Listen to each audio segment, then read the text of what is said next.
पाकपतन महंगाई के खिलाफ एहतजाजी रैली। पाकपतन पेट्रोलियम मसनूआत और अशियाए खुर्दोनोश की कीमतों में हुकूमत की तरफ से आए दिन इजाफे के खिलाफ पाकिस्तान पीपल्स पार्टी के ज़िलाई सदर पीपी पाकपतन मियां हुमायूं बोदला की क़यादत में एहतजाजी मुजाहिरा। मुजाहिरीन ने हाथों में रोटियां उठाकर हुकूमत के खिलाफ शदीद नारेबाजी की। हमारे साथ मौजूद हैं पाकपतन से सैयद हसन अब्बास बुखारी, जानते हैं क्या तफसीलात हैं उनके पास।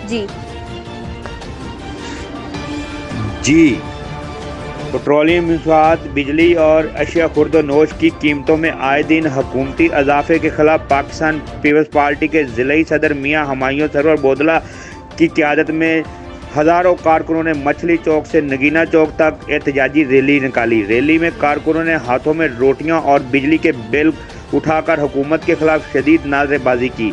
मुजाहिरीन का कहना था कि मौजूदा हुकूमत महंगाई पर कंट्रोल करने में बुरी तरह नाकाम हो चुकी है। रोज़मर्रा इस्तेमाल होने वाली ज़रूरियाती ज़िंदगी की अशिया की कीमतों में मसलसल इजाफे से मेहनत कशों से रोटी का निवाला तक छीन लिया गया है। बेरोज़गारी में मसलसल इजाफा हो रहा है। एहतजाजी रैली में गुर्बत, महंगाई और बेरोज़गारी की चक्की में पिसने वाले शहरियों की कसीर तादाद ने शिरकत की। मुजाहिरीन ने पेट्रोल मसनूआत, बिजली, अशिया खुर्द-ओ-नोश की कीमतों में हालिया इजाफा वापस लेने का मुतालबा किया।